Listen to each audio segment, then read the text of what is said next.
Hello दोस्तों, स्वागत है आपके अपने यूट्यूब चैनल एडुमैन ट्रैक पर। आज आपका जो 3 अगस्त की जो फर्स्ट शिफ्ट हुई है उसका हम आपको 100% एनालिसिस करेंगे। प्लीज़ वीडियो को लाइक और चैनल को सब्सक्राइब जरूर कर लें और प्लीज़ टेलीग्राम चैनल को भी ज्वाइन जरूर कर लें। वहाँ पर इसकी पूरी पीडीएफ आपको अपलोड कर देंगे।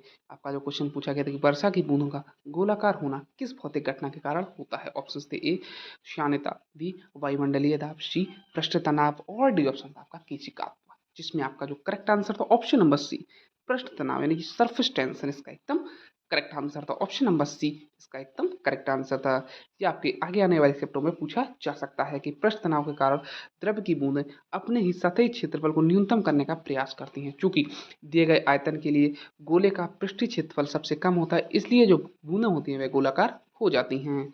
आपका जो अगला क्वेश्चन पूछा गया था आगे आने वाले चैप्टरों के लिए बहुत ही इंपॉर्टेंट क्वेश्चन है आपका कि हाल ही में विश्व स्वास्थ्य संगठन WHO द्वारा दक्षिण पूर्व एशिया क्षेत्र के लिए क्षेत्रीय निदेशक के रूप में किसे नियुक्त किया गया है। ऑप्शन थे ए डॉक्टर पूनम खेत्रपाल सिंह, बी साइमा वाजिद, सी डॉक्टर टेड्रोस अदानोम और डी ऑप्शन जो आपका था सौम्या स्वामीनाथन। जो आपका एकदम करेक्ट आंसर था option number B Saima Wajid इसका एकदम करेक्ट आंसर था, जो विश्व स्वास्थ्य संगठन है WHO द्वारा दक्षिण पूर्व एशिया की क्षेत्रीय निदेशक के रूप में नियुक्त की गई हैं। साइमा वाजिद इसका एकदम करेक्ट आंसर था। इसी को हमने कुछ एक्सप्लेन किया है कि बांग्लादेश की साइमा वाजिद को WHO के दक्षिण पूर्व एशिया क्षेत्र के क्षेत्रीय निदेशक के रूप में नियुक्त किया गया है। ट्रेडोस अदानोम WHO के महानिदेशक हैं। ये भी आपको याद रखना है कि WHO के महानिदेशक कौन है, ट्रेडोस अदानोम इसका एकदम करेक्ट आंसर है। जो आपका अगला क्वेश्चन पूछा गया था कि कोशिका के किस अंग को आत्मघाती थैली कहा जाता है। सुसाइड बैग किसको कहा जाता है, कोशिका के किस अंग को सुसाइड बैग कहा जाता है, यह क्वेश्चन आपका पूछा गया था। ऑप्शन थे ए माइटोकॉन्ड्रिया, सी राइबोसोम, सी लाइसोसोम और डी कैनलस केंद्रक यानी कि न्यूक्लियस। जिसको आपका करेक्ट आंसर था ऑप्शन नंबर सी लाइसोसोम इसका एकदम करेक्ट आंसर था। इसको ही आत्मघाती थैली यानी कि सुसाइड बैग कहा जाता है। ये आपको याद रखना है, आगे आने वाले चैप्टरों में इंपॉर्टेंट क्वेश्चन बन सकता है आपका। इसी को कुछ हमने एक्सप्लेन किया है कि लाइसोसोम में पाचन एंजाइम होते हैं। जब कोशिका क्षतिग्रस्त या मृत हो जाती है तो ये थैली फट जाती है और अपने ही एंजाइमों से अपनी कोशिका को पचा लेती है। आपका जो अगला क्वेश्चन पूछा गया था कि कृत्रिम बुद्धिमत्ता यानी कि एआई की सुरक्षित और नैतिक उपयोग पर चर्चा के लिए जीपीआई जीपीएआई शिखर सम्मेलन की मेजबानी किस देश ने की है। ऑप्शंस थे ए संयुक्त राज्य America, B Bharat, C Japan और डी फ्रांस। आपका जो एकदम करेक्ट आंसर है ऑप्शन नंबर बी यानी कि भारत का एकदम करेक्ट आंसर है। आपका इंडिया इसका एकदम करेक्ट आंसर है। आपका इसका करेक्ट आंसर होगा ऑप्शन नंबर बी भारत इसका एकदम करेक्ट आंसर है। इसी को कुछ हमने एक्सप्लेन भी किया है, जैसे आपका क्वेश्चन एकदम क्लियर हो जाएगा कि भारत ने वैश्विक मंच पर एआई के जिम्मेदार उपयोग और विकास के दिशा निर्देश तय करने के लिए जीपीएआई सम्मेलन की मेजबानी की है। ये आपको याद रखना है। अगला जो आपका क्वेश्चन पूछा गया खाने का सोडा जो आपका बेकिंग सोडा है उसका रासायनिक नेम क्या है। इसका आपको रासायनिक सूत्र भी पूछा जा सकता है, रासायनिक नेम भी पूछा जा सकता है। ये आप फॉर्मूले याद रखना है। ये आपकी हर शिफ्ट में किस कोई ना कोई फॉर्मूला या रासायनिक नाम जरूर पूछा जाएगा। अब ये 100% याद कर कर जरूर जाए। जैसे में पूछा गया कि बेकिंग सोडा का रासायनिक नाम क्या है। ऑप्शन थे आपके A sodium carbonate, B sodium bicarbonate, C calcium chloride और डी ऑप्शन था आपका सोडियम हाइड्रोक्साइड। आपका जो एकदम करेक्ट आंसर था option number B sodium bicarbonate इसका एकदम करेक्ट आंसर था। इसमें जो आपका फॉर्मूला है सोडियम बाइकार्बोनेट का NaHCO3 आपका है, इसकी आपका फॉर्मूला है। ये भी पूछा जा सकता था। कुछ भी आपसे पूछा जा सकता है कि रासायनिक नेम या उसका सूत्र पूछा जा सकता है।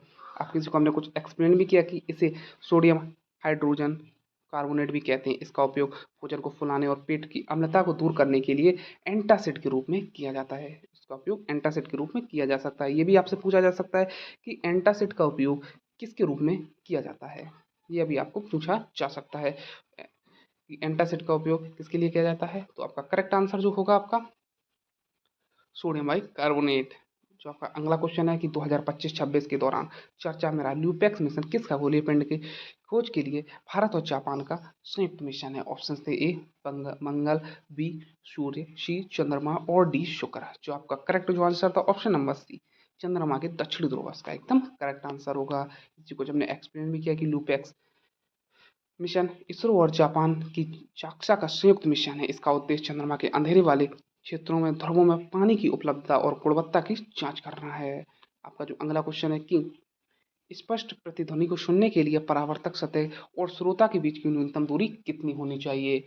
4 ऑप्शंस दिए गए थे आपको। ए 10 मीटर, बी 17.2 मीटर, सी 34.4 मीटर और डी ऑप्शन था आपका 25 मीटर। करेक्ट जो आंसर आपका था ऑप्शन नंबर बी 17.2 मीटर आपका एकदम करेक्ट आंसर है। ऑप्शन नंबर बी इसका एकदम करेक्ट आंसर है। ये बताया हमने आपको कि हमारे मस्तिष्क की ध्वनि का प्रभाव 0.1 सेकेंड तक बना रहता है। ध्वनि की जो चाल होती है वह 344 मीटर पर सेकेंड मानते हुए ध्वनि को जाने और टकरा कर वापस आने में तय की गई दूरी कम से कम 34.4 मीटर होती है। यानी कि तो 34.4 मीटर को आधा कर देंगे तो आपका बनेगा 17.2 मीटर।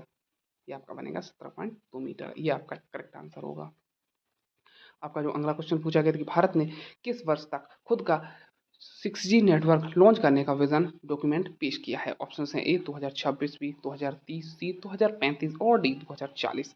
आपका जो correct answer option number B यानी कि 2030 इसका एकदम करेक्ट आंसर होगा। ऑप्शन नंबर बी 2030 इसका एकदम करेक्ट आंसर है। ये बताया हमने आपको कि भारत सरकार ने भारत 6G विजन लॉन्च किया है जिसका लक्ष्य 2030 तक दुनिया के सबसे तेज नेटवर्क सेवाओं और 6G तकनीक पे पेमेंट में अग्रणी बनाना है। अगला जो आपका क्वेश्चन पूछा गया था कि पीतल जो आपका व्रास है वह किस धातुओं का मिश्र धातु होता है? 4 ऑप्शन है तांबा और टिन, बी तांबा जस्ता, सी तांबा निकेल और डी ऑप्शन था आपका सीसा और टिन। आपका जो एकदम correct answer option number B तांबा और जस्ता यानी कि तांबा और जिंक इसका एकदम करेक्ट आंसर है। बताया कि तांबा जो होता है वह लगभग 70% और जो जस्ता होता है आपका 30% मिलकर बना होता है।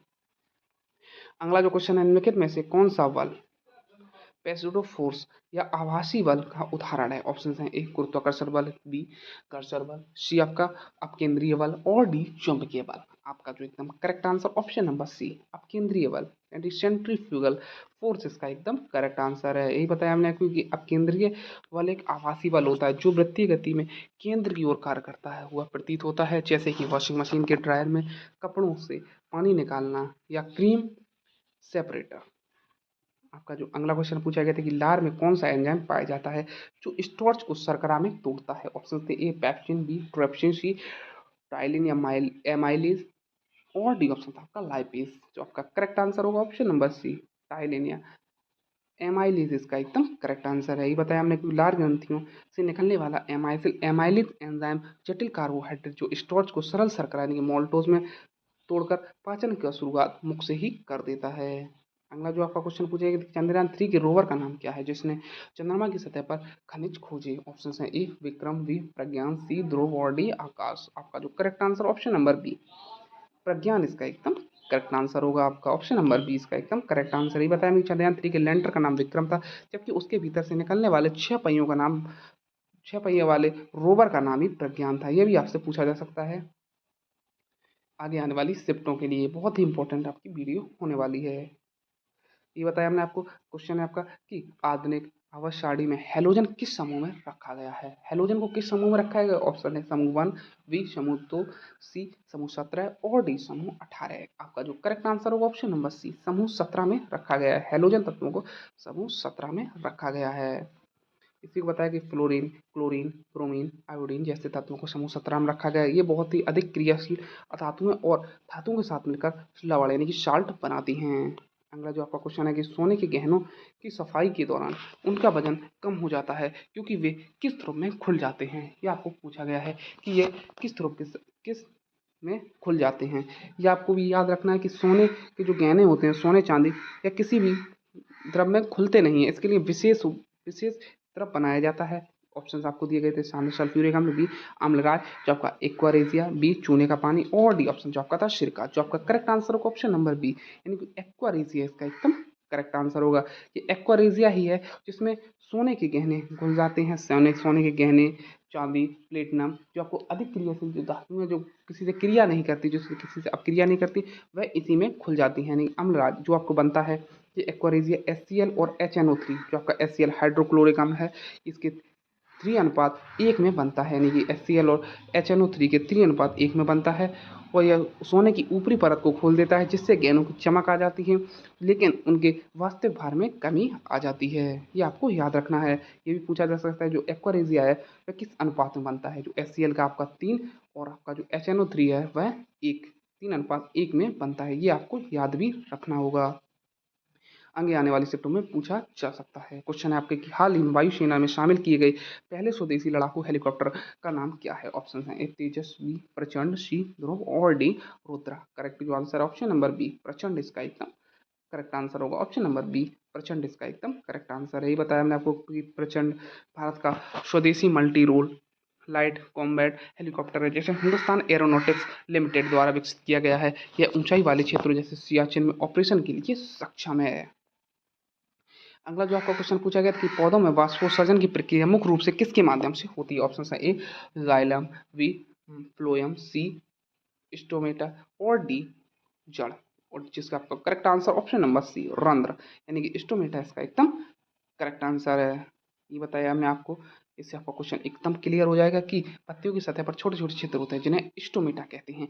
इन्हीं के माध्यम से अतिरिक्त जल वाष्प बनकर उड़ जाता है और गैसों का आदान प्रदान होता है।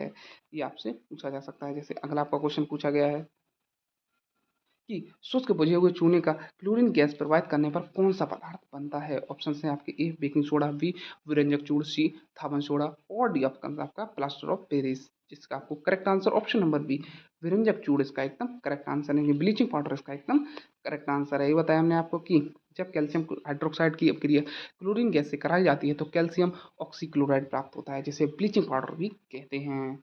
अगला जो आपका क्वेश्चन है कि मानव शरीर में पचे हुए भोजन का अवशोषण मुख्य रूप से कहाँ होता है। ऑप्शन है ए आमाशय, बी मलाशय, सी क्षुद्रांत जो यानी कि छोटी आंत और डी बड़ी आंत। जो आपका करेक्ट आंसर होगा ऑप्शन नंबर सी क्षुद्रांत, यानी कि छोटी आंत इसका एकदम करेक्ट आंसर है। क्षुद्रांत को ही छोटी आंत भी कहते हैं, ये भी आपको याद रखना है कि बहुत सारे लोग क्षुद्रांत को छोटी आंत नहीं समझ पाते हैं, इसलिए आपको बता दिया है हमने। ये बताया कि छोटी आंत की दीवारों पर अंगुली जो आपकी उंगली जैसे उभार होते हैं जिन्हें हम विली कहते हैं। ये भी आपसे पूछा जा सकता है कि विली कैसे कहते हैं। विली किसे कहते हैं, जो छोटी आंत की दीवारों पर उंगली जैसी रचना होती है उसे विली कहते हैं। ये पचे हुए भोजन का अवशोषण के लिए सतही क्षेत्रफल बढ़ा देती हैं। अगला जो आपका क्वेश्चन है कि हाल ही में चर्चा में रहा निशार उपग्रह किन दो अंतरिक्ष एजेंसियों का संयुक्त प्रोजेक्ट है। ऑप्शन है ए इसरो और ईएसए, बी इसरो और नासा, सी नासा और जाक्सा और डी ऑप्शन जो आपका है इसरो और डिस्कॉम्स। जिसमें आपका जो correct answer option number B ISRO और नासा इसका एकदम करेक्ट आंसर होगा। निशार इसरो और नासा की दो ने बनाया है। ये बताया हमने आपको कि निशार जो आपका है निशार है इसरो और नासा सिंथेटिक एपर्च्योर रेडार एक पृथ्वी अवलोकन उपग्रह है जो पूरी दुनिया की सतह में परिवर्तनों, ग्लेशियर के पिघलने और भूकंपीय गतिविधियों की निगरानी करेगा। अगला जो आपका क्वेश्चन है कि किस रक्त समूह की व्यक्ति को यूनिवर्सल रिसिपिएंट यानी कि सर्वग्राही कहा जाता है। ऑप्शन है A O positive, B O negative, C A B positive और डी ए पॉजिटिव। जो आपका करेक्ट आंसर होगा ऑप्शन नंबर सी, यानी कि ए बी पॉजिटिव इसका एकदम करेक्ट आंसर है। ये आपका सर्वग्राही होता है। यही बताया हमने आपको क्वेश्चन में एक्सप्लेन भी किया है कि ए बी पॉजिटिव रक्त समूह में दो एंटीजन ए और बी और आर एच कारक मौजूद होते हैं, जबकि इनमें कोई एंटीबॉडी नहीं होती है, इसलिए किसी भी ग्रुप का रक्त ले सकता है। ये सर्वग्राही होता है। अगला जो आपका क्वेश्चन है कि भारत का पहला विमान वाहक पोत कौन सा है।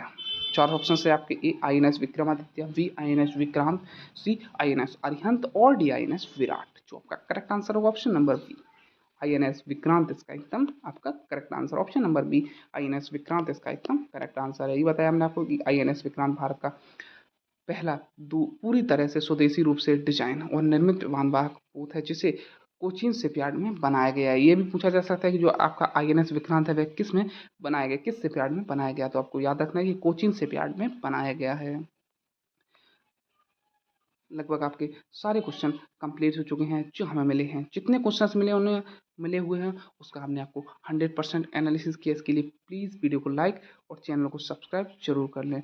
अगर आपको PDF भी चाहिए तो प्लीज़ टेलीग्राम चैनल को ज्वाइन जरूर कर लें। इसमें हमने कुछ क्वेश्चन इंपॉर्टेंट आपको क्वेश्चन हमें लगे, इसलिए हमने आपको वो भी क्वेश्चन इसमें ऐड कर दिए हैं, जिससे आपकी आगे आने वाली जो आपकी शिफ्टें हैं, जिनका एग्जाम आगे आने वाली शिफ्टों में, उनके लिए बहुत ही इंपॉर्टेंट वीडियो आपके लिए है। प्लीज़ वीडियो को पूरा ज़रूर देखने के लिए धन्यवाद। जिसने आपको वीडियो को पूरा देखा उसके क्वेश्चन बहुत सारे क्वेश्चन क्लियर हो गए होंगे, बहुत सारे क्वेश्चन आते भी होंगे, जितने क्वेश्चन नहीं आते होंगे वे आपके क्लियर हो गए होंगे, क्योंकि जो पूरी वीडियो देखता है उसको 100% समझ में आएगा। जो आगे आने वाली शिफ्ट है उनके लिए बहुत ही इंपॉर्टेंट वीडियो होने वाली है। इसके लिए प्लीज़ वीडियो को लाइक और चैनल को सब्सक्राइब जरूर कर लें। Thank you.